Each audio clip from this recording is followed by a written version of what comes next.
now tuned into the greatest.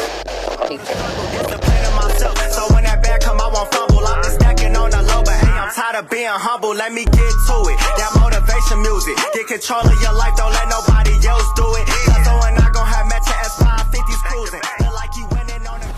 Yes, sir. What's up, everybody? Welcome back to The Run with me, Manny Wilson, all the way from Detroit to Chicago to your speakers and headphones. Now, I appreciate you tuning in to the first interactive sports podcast, a community that makes sure your voice is heard. So if you hear something you agree with, you disagree with, you like or you dislike, hit us up on the voicemail line, 219-413-9405. And of course, we will play your take back on our next episode. And then shout out to SeatGeek for sponsoring this episode. Get $20 off of your first ticket purchase when you use the promo code The Run Podcast. And this code can only be applied for first-time users on the mobile app or website. So I don't know about you, but still a lot of basketball going on. Even though we just witnessed a pretty good Super Bowl, some people say it was boring. I thought it had its elements of exciting points. It was very defensive, and let's just talk about it a little bit. So Super Bowl 60, we get the Seattle Seahawks. They beat down on the New England Patriots, and honestly, congrats to the Seahawks. I'm happy they won. This is the team I predicted to win. That's not the only reason I'm happy, but it is a big reason. And I thought the better team ended up winning in this Super Bowl. I think if you watched this Super Bowl, you clearly seen the better team won. And if you watched the playoffs if you watched the playoffs in this postseason, you've seen the better team won. And honestly, you could even argue if you watch all of the regular season, you've seen the better team won here. The Seattle Seahawks, they played to this elite level, all playoffs, all postseason. Every game that they've been in has been an absolute battle. They've been tested game after game as they advanced to the Super Bowl. Yes, they had the home field advantage, but that is the perk of being number one seed. So credit to them for capitalizing on that, and they really, really deliver. I'm happy for Sam Darnold, the quarterback of the Seahawks. This is a guy who we pretty much thought Sam Darnold's career was over. Especially since a lot of people in his draft class panned out to be elite.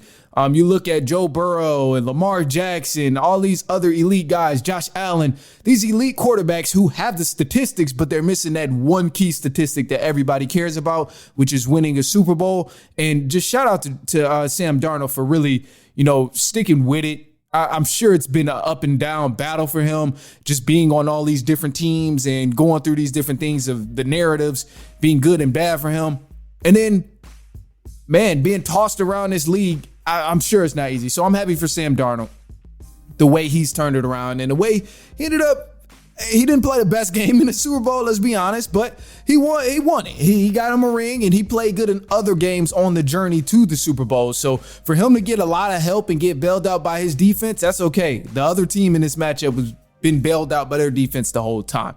But anyway, so more about this game. 29-13, the Seattle Seahawks won, and initially, my thoughts on this game is it was an incredible defensive game. The first touchdown didn't come into the fourth quarter. The Pats offense, they just could not move the ball. And this was one of the aspects where I said the Seahawks would win because I knew they could move the ball no matter what. They might not be able to score every time in the red zone, but they can get there at least. And they can move the ball downfield and at least kick some field goals. And that brings me to my next point here is nobody can never talk about, it's just special teams. You see how crucial special teams are. Their special teams has been on point all postseason for the most part. And in this Super Bowl game, they got 15 points just from field goals. So that was a huge momentum booster for them. It put them far out ahead, just a little bit enough to keep them out of the Patriots' reach. And then when they finally scored a touchdown, the belt came off. And then it started swinging after a while. So, the special teams was extremely important here. And I always thought it was a matter of time until the Patriots couldn't get bailed out by the defense. As soon as the Patriots would need to score in terms of winning a game, and as soon as the Patriots needed to score to win a ball game, they would not be able to do it because they haven't been able to score that efficiently all postseason. And I understand the main argument here is, they've been playing these elite defenses and these elite defenses and these elite defenses. That's cool. But I tried to tell people multiple times, what don't you understand about the Seahawks having an elite defense? As you see, This defense caused plenty of problems, but yet they didn't have to only rely on the defense because they have a very dynamic offense. And that's what's really separated the Patriots from the Seahawks. And this is exactly why I said the Seahawks are better than the New England Patriots in just about every aspect of football in terms of the postseason. Because what I've seen from the Patriots this postseason and what I've seen from the Seahawks in this postseason, one team looked far better than the other. And again, not statistically, this doesn't favor this claim, but based on the eye test and everything I've witnessed week after week in this postseason, the Seahawks were far more dominant than the New England Patriots. So to me, we've seen that on full display here. The dynamic ability of the Seahawks offense. Kenneth Walker, this was a guy, he splurged all game and he went crazy all game. Just kind of going back to the first half of this game, it showed you exactly what I meant.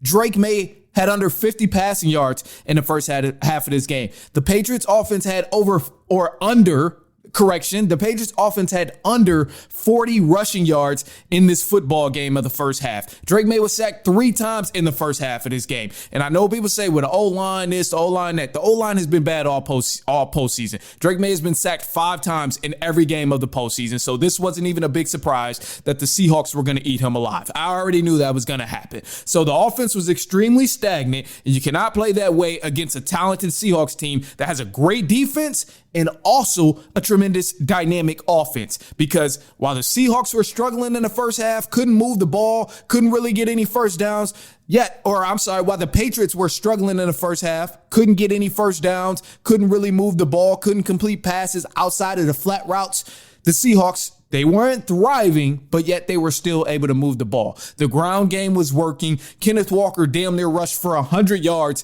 just before halftime. And although they didn't score, they weren't really in the red zone and doing big things like that. They were able to at least kick field goals. And we see how much that separated the two teams in this ball game here. So first half was definitely very defensive. Sam Darnold didn't really do much in the first half, but ultimately the Seahawks still were able to move the ball. And this is why I had confidence in them, because even though they might not score, they can go downfield and move the ball and at least get some field goals, get in field goal range. But I didn't see that from the New England Patriots.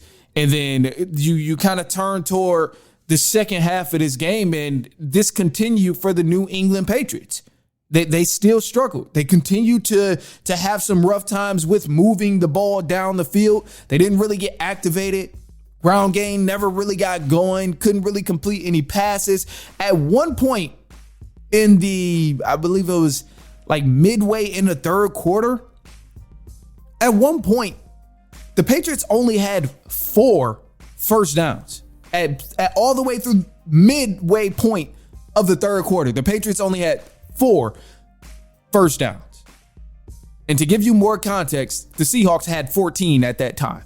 So another example of Seahawks can move the ball, but the Patriots just can't move the ball as well. And look, man, this is something I've been preaching, and not to say it like a mockingbird to be repeating all the time, but in that second half, the Seahawks came out guns blazing. Still didn't get a touchdown until the fourth quarter, but they moved the ball efficiently and continued to put points on the board, whether it was field goals. I mean, that was the main thing there. But Kenneth Walker, he struggled a little bit and got it going again. They were able to rely on their ground game much more than the New England Patriots were able to rely on their ground game. And when they needed to pass, the Seahawks needed to pass and complete some passes, they were able to do that. And eventually it led them to getting a touchdown. Whereas the Patriots, by the time they were actually able to complete a pass, the game was damn near over. And they couldn't really do anything at this point. So I understand, and this is not to say, oh, well, the Patriots are an untalented team. I don't want that to be the misconception of me giving the Seahawks a lot of praise. The Patriots are still very much talented. But now you see clearly what I've been trying to tell everybody and what I've been trying to tell all these Patriots fans all season long. You've been getting bailed out by the defense. Yes, people want to come at me and comment and say, oh, well, Drake made through for this many in the postseason. Okay, he was throwing some garbage touchdowns in some of these games in the postseason, or he was barely even cracking 200 yards, if that. So this is just what I've been saying. When the Patriots are in a situation where they need to score, can they do it? And we've seen that when they were finally faced in a situation where they had to score because there was pressure from the other team's offense being able to light up the scoreboard, the Patriots were not able to do that. So this is all I've been saying. I haven't been saying the Patriots are a bad team and they suck and they shouldn't have been there. Yes, they got bailed out sometimes. Yes, they got lucky so far this season. But yes, they did win games as well. And Drake May had to seal off some games as well. So I want to give him credit on that part. But in terms of other teams putting pressure on the Patriots offense, they were not faced with that challenge all postseason. And a lot of times they weren't really faced with that challenge in the regular season too. Not saying it didn't happen, but a lot of times they didn't have to go through that. The defense kept them ahead, and the defense kept them in a comfortable situation where the offense can stall out a couple times and they can still win a ball game. But that just does not happen against the Seattle Seahawks because they're far more talented. And this game here, you see, they were far more talented. And this is just a better, well-rounded team. They do everything better than the New England Patriots, as I've said. So I love the game, man. Some standout players here, I definitely want to give some credit to them because they balled out. They played a solid game. Obviously, the MVP, Kenneth Walker, running back for the Seahawks, man. This man, he did a tremendous job all game. I think if that MVP would have went to anybody else outside of Kenneth Walker, I would have had to call headquarters and complain because it was clearly his game from start to finish. As soon as the Seahawks came out on offense, he was the main ingredient that got that ball moving down the field and led them to kicking all them field goals. So Kenneth Walker, well-deserved MVP. This man was balling out of his mind. I mean, the patience he's ran with. He had some crazy good runs. The run where he just pretty much, he was standing behind the line of scrimmage. He showed his patience, and then eventually it opened up and he cut through, picked up the first down. He broke a lot of tackles tonight. I don't have the specific number, but he was just an absolute animal. He had some catches. He was just everywhere on the offensive side of the ball, and he continued to be a problem for that Patriots defense time after time. And total, he finished with 27 carries, 135 yards. But man, this dude was just, he was balling out his ass, man. I'll tell you that right now. That was a well-deserved MVP. I love seeing that from Michigan State alum Kenneth Walker. Another guy too, want to give him his credit. We didn't see much from receivers on all ends, but on the flip side of wide receivers, I definitely got to give Christian Gonzalez his props, man. Like, we've known Christian Gonzalez has been elite all season. We've seen him elite, all regular season, and even in the postseason, he's been elite. But I definitely want to give Christian Gonzalez his props because just alone in this Super Bowl, whether it was first half and second half, he saved the Patriots some really, it could have been some bad plays. He saved, I think one of them was a touchdown. Definitely would have been a touchdown for sure earlier in the first half. And then in the second half, he had a couple deflections as well. But he was just on everything, and his side was locked up. So I want to give him the credit. And this is why I try to just give credit to the defensive guys in the secondary, because usually when it's very quiet from wide receivers, we immediately go blame the quarterback. We're like, oh, well, why isn't he giving such the ball? Sometimes these receivers aren't getting the ball because they're locked up. So I want to give Christian Gonzalez his props. Usually when you don't hear a guy's name in the game, whether it's deflections or not, like, usually that's a really good thing for defensive backs and guys in the secondary. So that was huge for them, man. Christian Gonzalez, want to give him his props. Also, going back to the Seahawks, I want to give the entire defensive front for the Seattle Seahawks. That defensive line got busy, man. And I knew they would have a field day.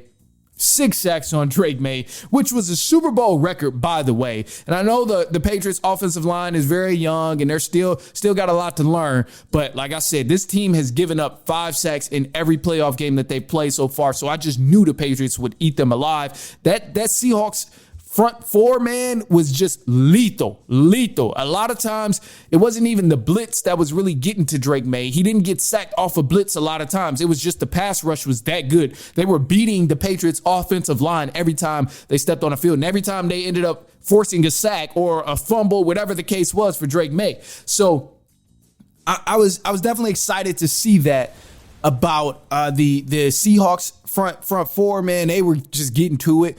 And I had a feeling that would already be the case, but tough break there. And another thing too, last thing here before we jump on to the last of the last, which is, halftime stuff. But I don't feel bad for Drake May, man. First, I'm a little bit of a hater. I ain't gonna lie. But me being a hater aside, I don't really feel bad for Drake May, because looking at this performance of what we've seen from Drake May in this Super Bowl was one of the worst performances I've seen from any quarterback. I'm sorry, man. A lot of people ain't gonna agree with it. A lot of people ain't gonna say it, but no, it has to be said, because I remember at one point in the regular season, people was calling this man Drake May Brady 2.0. People would say, oh, he's the best quarterback in the NFL. I was hearing that he's better than Matthew Stafford by far. I heard a lot of crazy things, and if you check some of these comments way back in these videos, you will see that people was on my head about, oh, Drake May being Brady 2.0. You just flat out hate. No, he's been playing, especially in the playoffs. This man has been playing trash in the playoffs. Let's keep it a buck, man. Like, he's a great player, and I think he still has a lot to develop and will be great in this league, and he had a tremendous regular season. Let's not get that confused. But postseason, Drake May, oh, this man was seeing ghosts all postseason. He's been trash.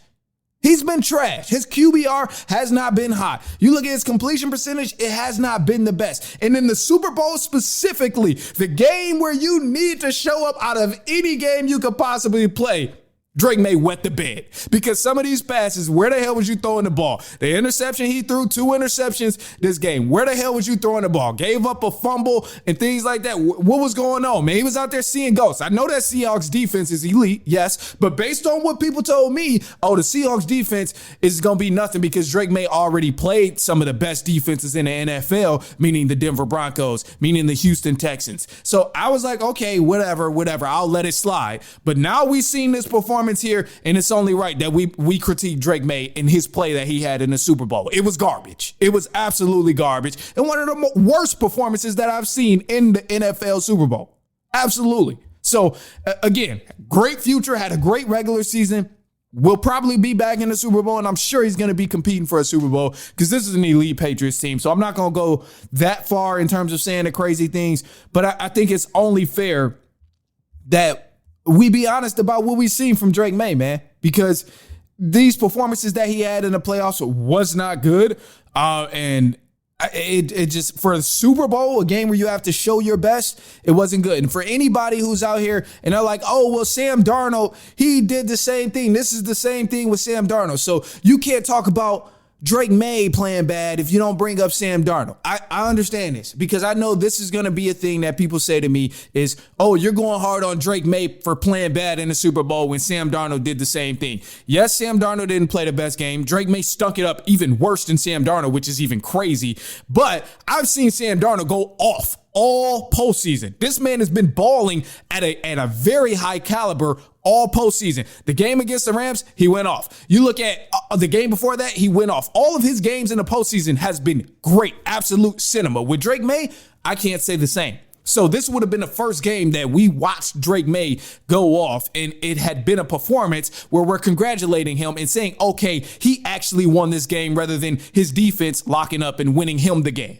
So I understand the whole Sam Darnold played just as bad as Drake May, but Drake May has been bad all postseason. At least Sam Darnold has shown us some performances that were elite throughout the postseason outside of the Super Bowl. So it's okay for him to get carried one game, whereas Drake May has been getting carried all postseason. I'm just saying, based on what y'all told me, it's okay. It's okay for guys to get carried, and he can still be the guy and be the MVP. So I'm just saying, man, that rubbed me a little weird, but you know, that's all that is for the game. And ultimately, I thought it was interesting. It was a little slow. It was a little boring.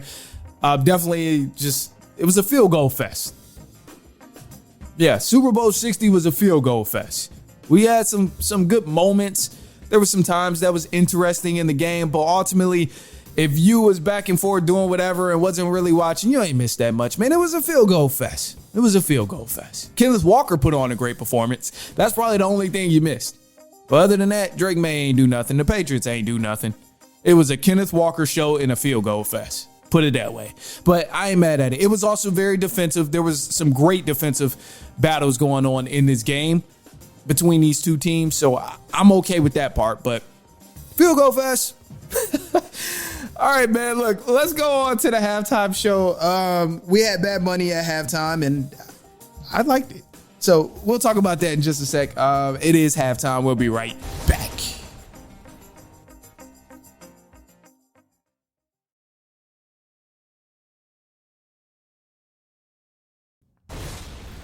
All right, man. Welcome back to The Run with me, Manny Wilson. Hit us up on a voicemail line if you want to leave a quick take or just have your voice heard. That's 219-413-9405. And of course, we'll play your take back on our next episode. We do have one voicemail. So I mentioned we was going to get into the halftime stuff, but this is a voicemail we have. I don't even know when it came in. Actually came in yesterday. So we'll play it. I don't know if it's about the Super Bowl or not because I haven't listened, but let's find out what this guy's talking about and let's hear it. Yeah, I just seen your video, man. Listen, although everything you saying is logical and it makes sense, but if we look at players and playmakers, bruh, New England match up perfectly with them boys. Like, we got two of the best run stoppers, when healthy, top 3 in the league. And you could look at the stats when Kenneth Walker, because they're going to rely heavy on that run to open up the pass. So if Kenneth Walker can't get no runs out that line, which I'm very positive is going to happen Sunday, now Sam Darnold going to be in the situation of trying to play shootout with the defense. And plus, one thing that people don't give New England credit for, the defense communicate well all levels of the field. They're all in sync of what's going on. So if you think that shit going to be easy and you think them boys going to win the game like how everybody's saying they're going to win the game, I got another thing coming. It's going to be a whole different game y'all going to see on Sunday. Oh, man, you should have never left this voicemail, dog. I ain't gonna lie to you. First, I appreciate you for calling. Let me let you know that. I appreciate you for calling. But, looks like I was right. You said a couple things that the Seahawks match up perfectly, or the Patriots match up perfectly with the Seahawks. All I know is the game wasn't as close as a lot of y'all anticipated.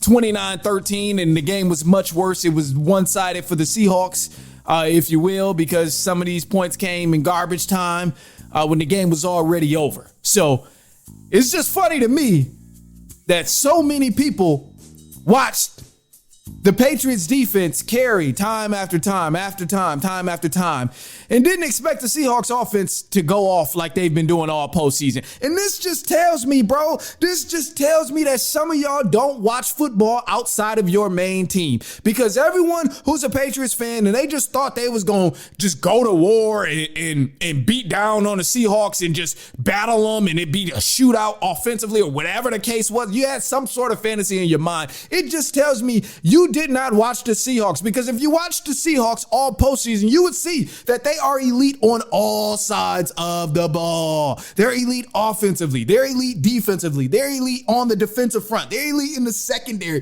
They're elite on the ground game. They're elite when throwing the ball, when blocking, when run blocking, and special teams, as you see. So for all those Patriots fans that would say, oh, they match up perfectly, and they'll give the Seahawks a run for their money. Stop it. I told you this was going to happen. I literally told you guys that the Seattle Seahawks were better than the New England Patriots in every aspect of football, and people still wanted to clown me as if I was wrong. I told you this, and this just tells me all I'm going to say at this.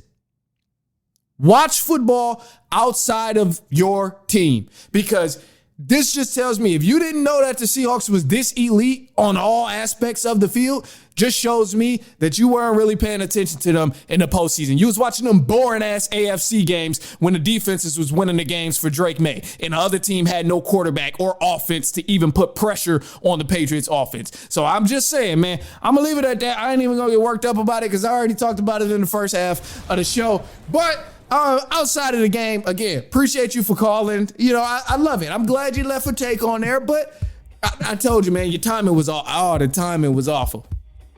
And I knew this was going to happen. I knew it was going to happen. I knew it would be one way or the other, but I knew it was going to end up happening because I was recording today. But let's do this, because the halftime show, man. Halftime show with Bad Bunny.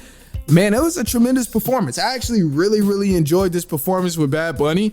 Bad Bunny, he put on a halftime show, if you will, one of the best that I've seen. I didn't really understand I ain't gonna say one of the best I've seen in more recent years, more so I would say last year and possibly even the year before that. I would say Bad Bunny has put on one of the better halftime shows that we've seen, even though I ain't even understand what the hell he was saying. I didn't know some of the songs, but I can't sit here and lie and tell you I know word for word what he's saying, or I just know the concept of some of the songs. But long story short, it looked fun. I thought the visuals were great. I thought the way he put everything together was great. I thought the camera work was amazing. I thought the way he set up the stage and the transitions that they had from going here to there was amazing. I thought even the way he sounded was really good. Even though I didn't understand exactly what he was saying, the voice was really good in terms of his singing and breath control. All of these sort of things, I thought it was pretty good. And most of all, you know, I think a lot of people was really scared that Bad Bunny would put on like a statement,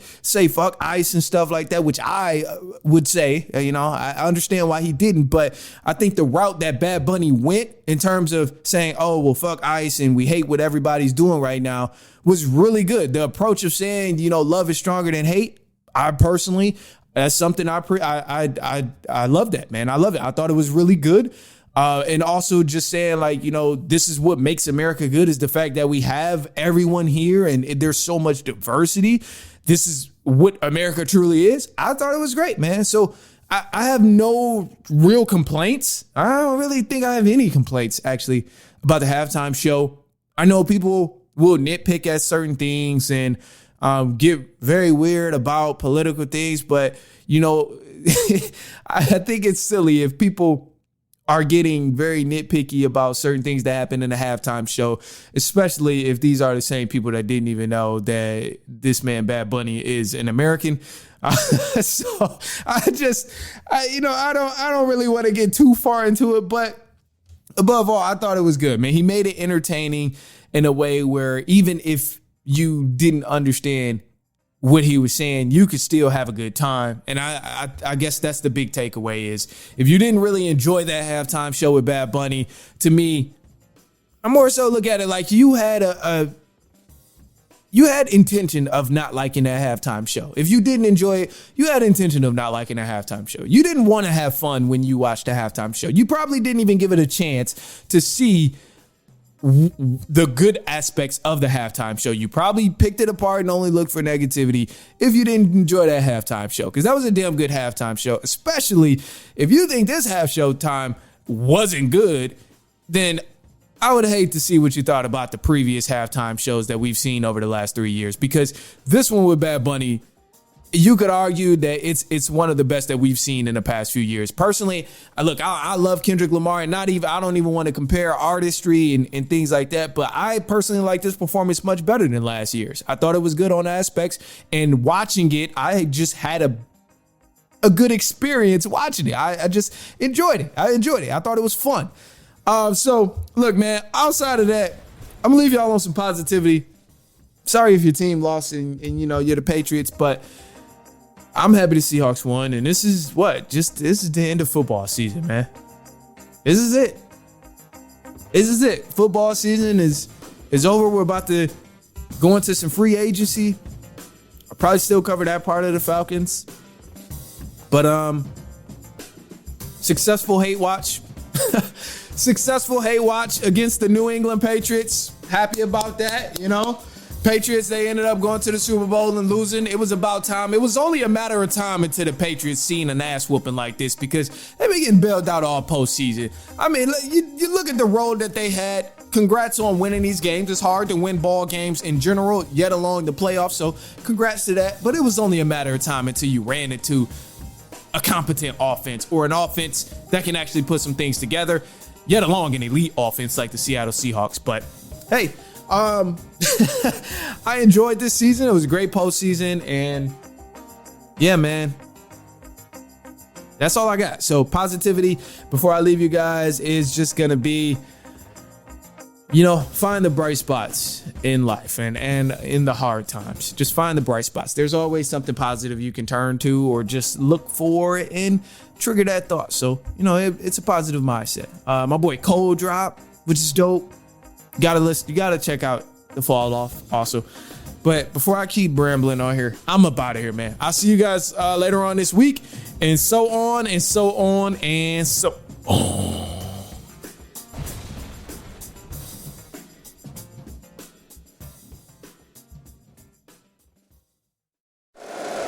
If you like the show, please take a moment to rate, review, and subscribe. It really does help the show to grow. Thank you for listening.